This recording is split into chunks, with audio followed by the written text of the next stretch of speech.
और उसके हाथ में कुछ सामान भी था। वो बोली, मैम, सर ने आपके लिए ड्रेस भिजवाई है और कहा है कि आज शाम को आपको रेडी रहना है। आज आपकी डेट है। शाम को ड्राइवर आपको उस एड्रेस पर छोड़ देगा। इतना बोलने के बाद मेड बानी को ड्रेस देकर चली गई। बानी ने गुस्से में गेट बंद किया। फिर उस बॉक्स को खोलकर देखा तो उसमें एक रेड कलर का वन पीस था जो ऑफ शोल्डर था। बानी ने एक नजर उस ड्रेस को देखकर उसे बेड पर रख दिया। बानी इधर उधर घूमते हुए बोली, यहां मेरा पहले से ही दिमाग खराब है और अब ये डेट। हर चीज में अपनी मर्जी। मतलब एक बार मुझसे पूछ भी नहीं सकता था। जिसके साथ डेट पर जाना है उससे ही नहीं पूछा। वैसे सही भी है, वो क्यों पूछेगा? आखिर वो ग्रेट माफिया रियांश ओबेरॉय है। फिर ड्रेस को देखकर आगे बोली, जाना तो पड़ेगा। शाम के वक्त ड्राइवर ने बानी को एड्रेस पर छोड़ दिया। वो एक बीच साइड थी जहां डेट प्लान की गई थी। वहां चारों तरफ येलो लाइट्स थी। एक टेबल के नीचे दोनों तरफ चेयर लगी थी और वहां की रेड थीम पूरी तरह से कपल वाली फील दे रही थी। रियांश की नजर जैसे ही बानी पर गई वो एक टक उसे देखने लगा। उसने वही रेड ड्रेस पहनी थी। उसके बाल खुले हुए थे जिन्हें कर्ल किया गया था। होठों पर रेड लिपस्टिक लगाई थी और हल्का सा मेकअप किया था। बानी चारों तरफ देख रही थी। फिर उसकी नजर रियांश पर गई तो कुछ पल के लिए वो भी उसको देखती रह गई। उसने ब्लैक सूट पहना था जिसके अंदर व्हाइट शर्ट पहन रखी थी। जेल से बाल सेट किए थे और हाथ में महंगी वॉच पहनी थी। बानी ने कुछ पल उसको देखने के बाद अपनी नजरें फेर ली। ये देखकर रियांश उसके पास आकर उसके कान में बोला, लुकिंग सो हॉट बेबी। इतना बोलकर वो पीछे हट गया। फिर बानी का हाथ पकड़कर उसे टेबल के पास ले आया और चेयर पर बैठा दिया। बानी चारों तरफ देखते हुए बोली, ये सब किस लिए? रियांश बोला, फॉर यू बेबी। मुझे तुम्हें स्पेशल फील करवाना था। बानी उसकी आंखों में देखते हुए बोली, इट मीन्स मैं स्पेशल हूं? रियांश तिरछी मुस्कान के साथ बोला, बेबी तुम खुद समझदार हो, समझ जाओ। इतना बोलकर उसने बानी का हाथ पकड़ लिया। फिर उसने बानी को एक रिंग पहना दी और उसके हाथ को किस कर लिया। बानी ने उस रिंग को देखा। वो एक प्योर डायमंड की रिंग थी जिस पर आरबी का डिजाइन बना था, जो ध्यान से देखने पर पता चल रहा था। बानी ने एक बार रियांश को देखा, फिर चारों तरफ देखने लगी। वहां चारों तरफ बॉडीगार्ड्स थे जिन्होंने अपना मुंह दूसरी तरफ कर रखा था। फिर रियांश ने उसको अपने हाथों से खाना खिलाया। बानी भी रियांश को अपने हाथ से खाना खिला रही थी। खाने के बाद रियांश ने वाइन का ग्लास उठाकर एक सिप ली। फिर बानी ने जैसे ही वाइन का ग्लास उठाया तो रियांश उसका हाथ पकड़ते हुए बोला, तुमसे ड्रिंक हैंडल नहीं होगी?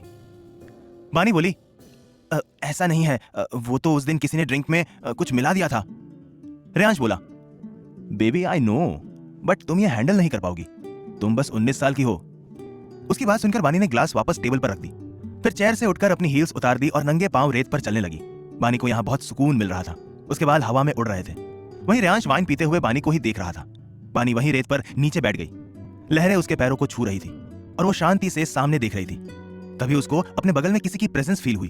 उसने सर घुमाकर देखा तो वहां रियांश बैठा था। उसने अपना ब्लेजर उतार दिया था और शर्ट की स्लीव्स फोल्ड कर रहा था।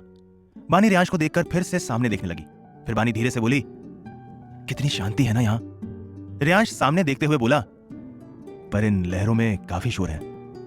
बानी बोली, तुम्हें तो शोर ही सुनाई देगा। खून खराबा जो पसंद है। इन लहरों में शोर नहीं, एक धुन है जो दिल को सुकून देती है। रियांश बोला, पर मेरे पास दिल नहीं है जो इस धुन को सुन सके। उसकी बात सुनकर बानी ने उसको देखा, फिर सामने देखते हुए बोली, तुम जी रहे हो मतलब दिल तो है, लेकिन तुमने उसे महसूस करना छोड़ दिया है। इस बार रियांश कुछ नहीं बोला। फिर बानी मन में बोली, कल मैं क्या करने वाली हूं और आज ये सब। ऐसे मैं अपने काम को अंजाम नहीं दे पाऊंगी। दोनों शांति से बैठे थे। थोड़ी देर बाद रियांश को अपने कंधे पर भार महसूस हुआ। उसने देखा कि बानी उसके कंधे पर सर रखकर सो गई थी। रियांश ने उसको एक नजर देखा, फिर सामने देखते हुए बिना किसी भाव के बोला, आज की ही रात है जो इतनी शांत है। शायद आने वाले तूफान का आगाज है। अगले दिन बानी की आंख खुली तो रूम में अकेली थी। वो उठकर बैठते हुए बोली, मैं यहां कैसे? तभी वॉशरूम का गेट खुला और रियांश बाहर आया। इस वक्त उसने सिर्फ एक टॉवल लपेट रखा था।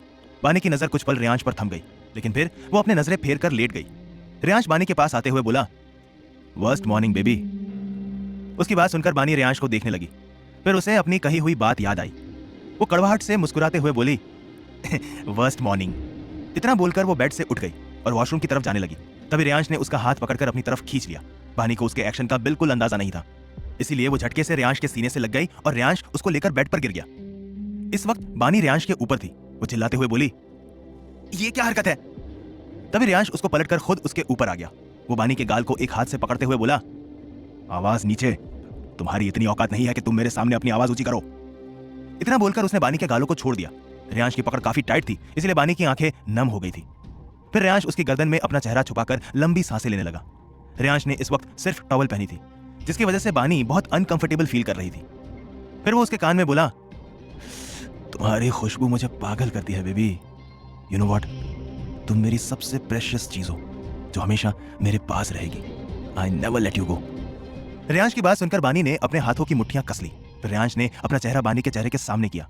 उन दोनों की नाक एक दूसरे को टच हो रही थी।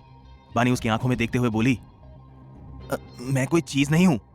बानी की बात सुन रेयांश के फेस पर डेविल स्माइल आ गई। रेयांश बानी की आंखों में देखते हुए बोला, तुम ही बताओ क्या हो तुम मेरे बेडरूम में हर रात मेरी बाहों में होती हो। फिर थोड़ा रुक कर बोला, वो भी बिना किसी रिश्ते के। ये सुनते ही बानी की आंखें नम हो गई और उसके आंसू देख रेयांश फिर से डेविल स्माइल करने लगा। फिर रेयांश बानी के आंसू अपनी उंगली पर लेते हुए बोला, उफ, तुम्हारे आंसू। तुम्हें पता है मुझे तुम्हारे आंसू बहुत पसंद है। मैं चाहता हूं कि तुम रो, पर सिर्फ मेरी वजह से। इतना बोलकर रेयांश ने उसकी आंखों पर किस किया।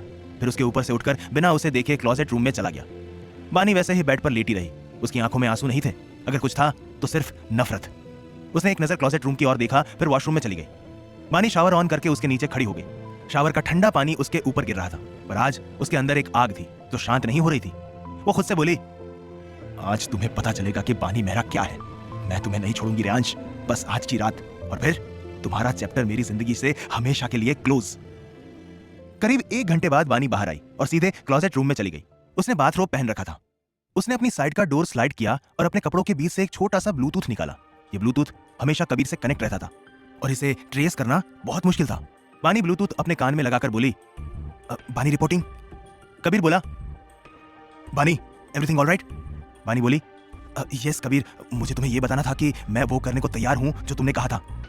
कबीर मुस्कुराते हुए बोला, मुझे पता था तुम कर लोगी, बस उसके सामने हारना मत। बानी बिना भाव के बोली, बिल्कुल नहीं, पहले मैं मजबूरी में करती थी, पर अब मैं अपनी मर्जी से करूंगी। और बानी मेहरा जो काम अपनी मर्जी से करती है उसमें कभी हार नहीं मानती। यह सुनकर कबीर बोला, गुड, मैं और विनीत आज रात को क्रूज पार्टी में पहुंच जाएंगे। तुम अपना काम करना और हम अपना काम करेंगे। एंड या वन मोर थिंग, ये ब्लूटूथ तुम अपने पास रखना और कनेक्टेड रहना। बानी बोली, ओके। इतना बोलकर उसने ब्लूटूथ निकाल दिया और अपने कपड़े पहन लिए। फिर नीचे जाकर खाना खाया और खाकर वापस रूम में चली गई।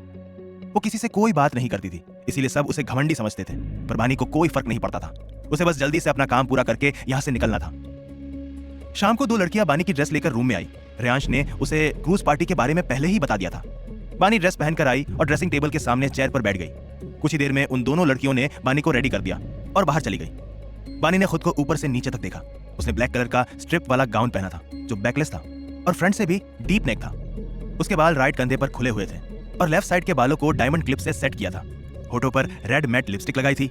स्मोकी आई मेकअप किया था जो उसे ग्रे आईज पर बहुत अच्छा लग रहा था। कानों में लॉन्ग इयरिंग्स डाली थी, हाथ में ब्रेसलेट और रिंग फिंगर में रेयांश की पहनाई हुई रिंग पहनी थी। बानी इस वक्त बेहद खूबसूरत लग रही थी। वो खुद को मिरर में देख मुस्कुराने लगी। वो अपने ख्यालों में खोई हुई थी। तभी किसी ने रूम का डोर नॉक किया। किसी के डोर नॉक करने पर बानी अपने ख्यालों से बाहर आई। फिर जाकर उसने दरवाजा खोला तो सामने खड़ी मेड उससे बोली, मैम, सर ने आपको नीचे बुलाया है। ये सुनकर बानी ने गहरी सांस ली और नीचे चली गई। रेयांश की नजर जैसे ही बानी पर गई, वो तो उसे देखता ही रह गया। वो धीरे से बोला, ये खूबसूरती सिर्फ मेरी है। तभी बानी उसके सामने आकर बोली, चले। रेयांश बानी का हाथ पकड़कर बोला, ऑफ कोर्स बेबी। रेयांश और बानी सीधे क्रूज पार्टी में आ गए।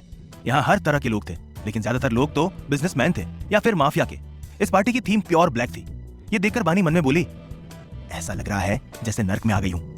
रेयांश ने बानी को एक साइड में ले जाकर छोड़ दिया और उसके कान में बोला, बेबी यहीं रहना, आई विल बी बैक। इतना बोलकर रेयांश चला गया। उसके जाते ही बानी ने अपना ब्लूटूथ कनेक्ट किया जो उसने दाहिने कान में लगाया था। बानी बोली, कहां हो तुम? दूसरी तरफ से किसी ने कुछ कहा जिसे सुनकर बानी हैरान रह गई और अपनी नजर चारों तरफ दौड़ाने लगी। तभी उसकी नजर एक आदमी पर गई जिसे देखते ही उसकी हैरानी और बढ़ गई। क्या कहा उस इंसान ने? किसे देख वो हैरान रह गई? जानने के लिए सुनते रहिए क्रूअल हार्टेड, सिर्फ और सिर्फ पॉकेट एफएम।